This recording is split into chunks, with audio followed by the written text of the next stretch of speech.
इतिहास के पन्नों में ऐसी अनेक जातियों का उल्लेख है जो पृथ्वी पर आईं, राज किया और एक दिन विलीन हो गईं।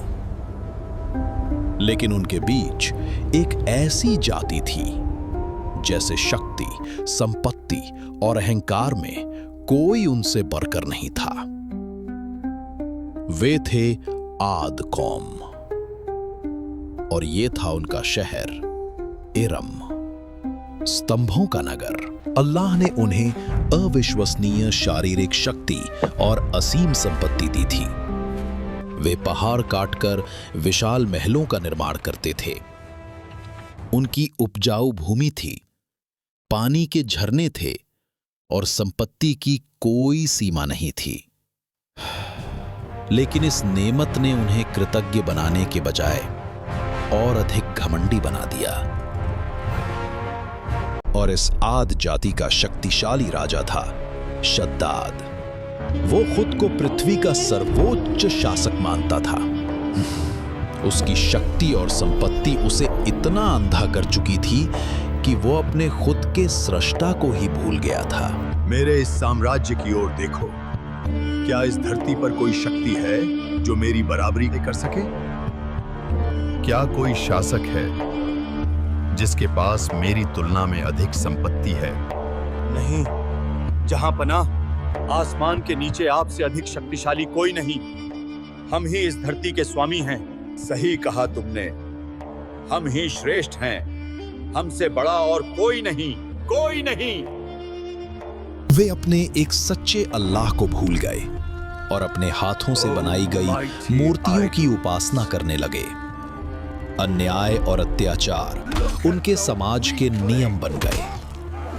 वे सोचते थे कि ये शक्ति, ये संपत्ति कभी किसी द्वारा उनसे छीनी नहीं जा सकती। और तभी उन्हें चेतावनी देने के लिए अल्लाह ने उनके बीच एक नबी भेजा।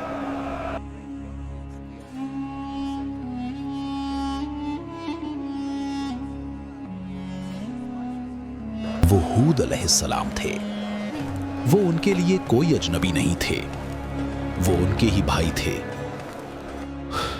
अल्लाह ने उन्हें नबी के रूप में नियुक्त किया ताकि वो अपनी भटकी हुई कौम को सच्चाई के रास्ते पर ला सके। है मेरी कौम, तुम केवल अल्लाह की इबादत करो, उसके सिवा तुम्हारा कोई पूज्य नहीं है। तुम केवल झूठे आविष्कार कर रहे हो। हूद, क्या तुम पागल हो गए हो? हम अपने बाप दादों का धर्म क्यों छोड़ेंगे? ऐ मेरी कौम, मैं तुमसे कोई इनाम नहीं चाहता। मेरा इनाम तो उसी के पास है जिसने मुझे पैदा किया है। क्या तुम फिर भी नहीं समझोगे? अपने रब से माफी मांगो और उसकी ओर लौट आओ। वो आसमान से तुम्हारे लिए बारिश भेजेगा और तुम्हारी ताकत को और बढ़ा देगा। हूद अलैहिस्सलाम ने अपनी कौम को आखिरत के उस जन्नत की खुशखबरी दी जिसका वादा अल्लाह ने मोमिनों से किया है। ऐसी जगह जहां ना कोई दुख है, ना बुढ़ापा और ना ही कोई घमंड। ऐसी जन्नत जिसकी विशालता आसमान और जमीन के बराबर है, वहां तुम हमेशा रहोगे। तुम्हारे रब का ये वादा है बतेई, उसके मुकाबले तुम्हारे ये महल, ये दौलत तो कुछ भी नहीं है।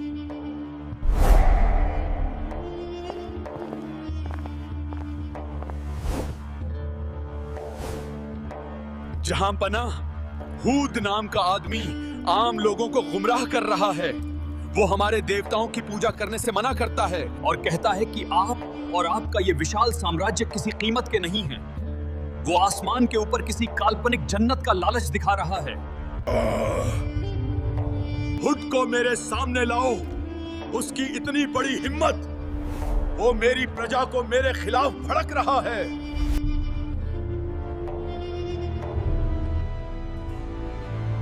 तो हुड, सुना है तुम नई किसी अल्लाह की बात कर रहे हो? और कुछ? जन्नत? वो जन्नत कहाँ है? क्या तुमने उसे देखा है? हे बादशाह, मैं आपको उस अल्लाह की ओर बुला रहा हूँ जिसने आपको मुझे और इस पूरे ब्रह्मांड को बनाया है, और वो जन्नत सत्य है जिसे उसने अपने आज्ञाकारी बंधु के लिए तैयार किया है। यह दुनिया का जीवन तो केवल एक परीक्षा है।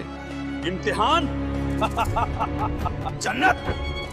अगर तुम्हारे अल्लाह ने आसमान में कोई जन्नत बना भी ली है तो मुझे उससे क्या?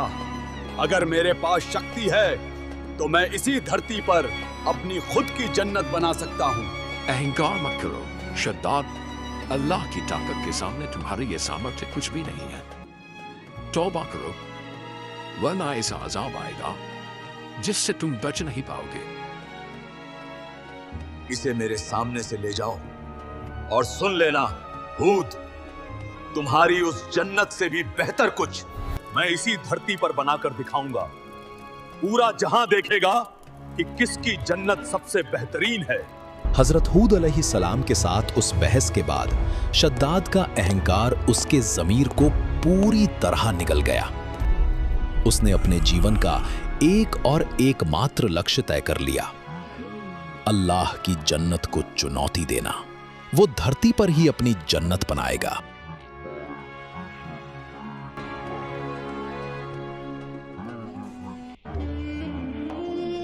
इस नक्शे में मैं कोई कमी नहीं चाहता। इस जन्नत की दीवारें सोने और चांदी की ईंटों से बनी होंगी, स्तंभ शुद्ध जमुर्रुद और याकूत के पत्थरों के होंगे। लेकिन जहां पना इतनी मणियां, मोती, इतना सोना हम कहां से लाएंगे? अगर सारी दुनिया की दौलत भी इकट्ठी कर ली जाए तो भी। तो जाओ, पृथ्वी के आखिरी सिरे तक जाओ, सभी बादशाहों के खजाने लूट लो, समुद्र की गहराइयों से सारी मोतियां निकाल लाओ, पहाड़ खोदकर सारे हीरे निकाल लाओ।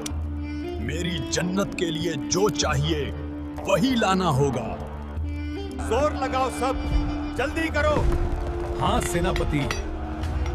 आ रहा है। जोर से खींचो, बाल को संभालो, सब साथ मिलकर। काट रहे हैं, पिघल रहा है, धक्का लगाओ। सावधान, खोदो, धक्का लगाओ, धीरे, सावधान।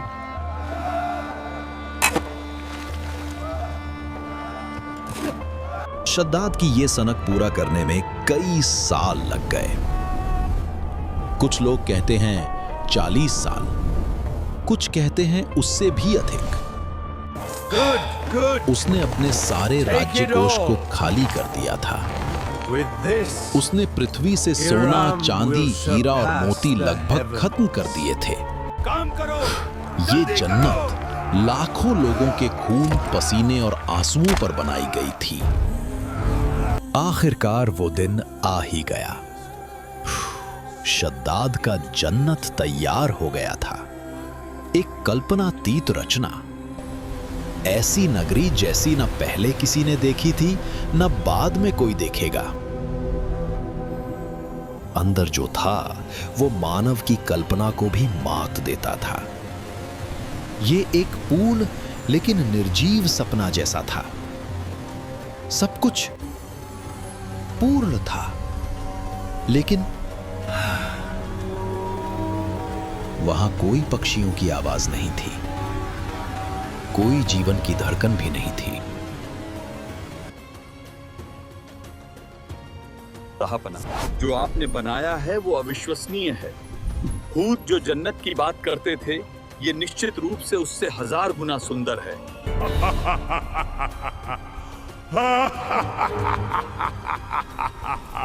कहां है हूद? देखो, देखो मेरी शक्ति।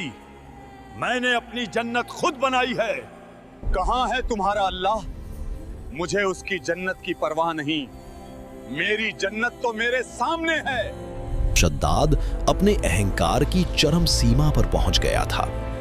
उसने अपने सभी मंत्रियों, सैनिकों और प्रजाजनों को घोषणा दी कि कल सूर्योदय के साथ वो अपनी सेना के साथ भव्य समारोह में अपनी स्वयं निर्मित जन्नत में प्रवेश करेगा। कल सूर्योदय के साथ मैं अपनी सेना के साथ अपने बनाए हुए जन्नत में प्रवेश करूंगा। आखिरकार वो शुभ क्षण आ गया। शद्दाद अपनी 40 वर्षों की साधना और समस्त धन संपत्ति से बनाए गए जन्नत में प्रवेश करने के लिए तैयार था। उसकी प्रजा उत्साह और उल्लास में झूम रही थी। उन्हें लगता था मानो उनका बादशाह स्वयं भगवान को पराजित कर चुका है।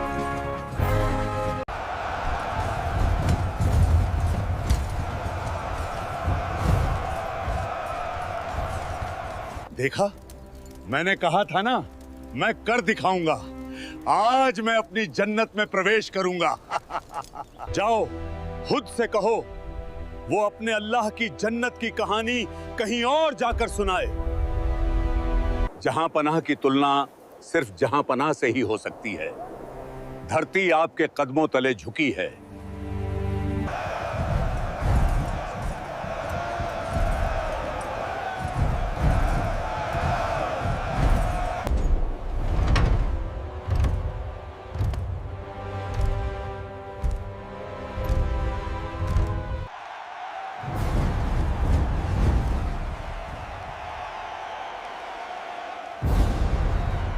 वो अपनी जन्नत में प्रवेश करने से बस एक कदम दूर था, लेकिन वो भूल गया था कि उसके अपने जीवन पर उसका कोई नियंत्रण नहीं है।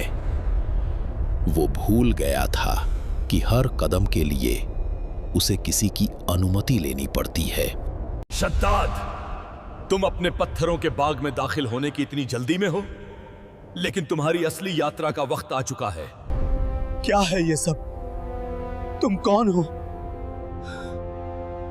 मुझ पर दया करो।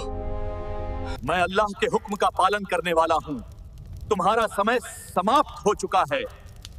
तुम्हारी सत्ता यहां समाप्त होती है मनुष्य। इन द्वारों के पार तुम्हारे नियम नहीं चलते। तुमने अपनी इस झूठी जन्नत बनाने के लिए दुनिया के हर कोने से संपत्ति इकट्ठा की। तुम्हारा समय पूरा हुआ राजा। तुम्हारी आत्मा अब मेरी है।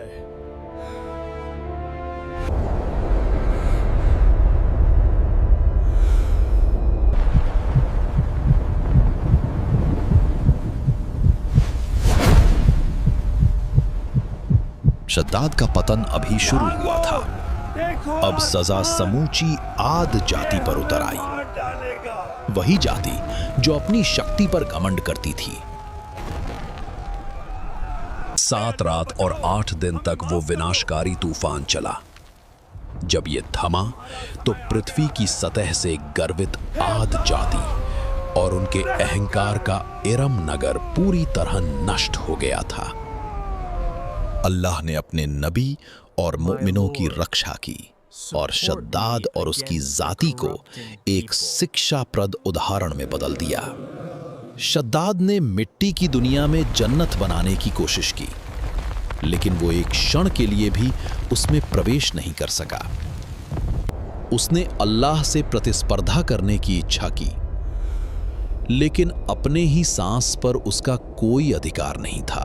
अहंकार पतन की जड़ है। अल्लाह की शक्ति के सामने इंसान की ताकत रेत के कण से भी नगण्य है। असली जन्नत सोने चांदी से बनी कोई इमारत नहीं, बल्कि अपने रब के सामने पूर्ण समर्पण है।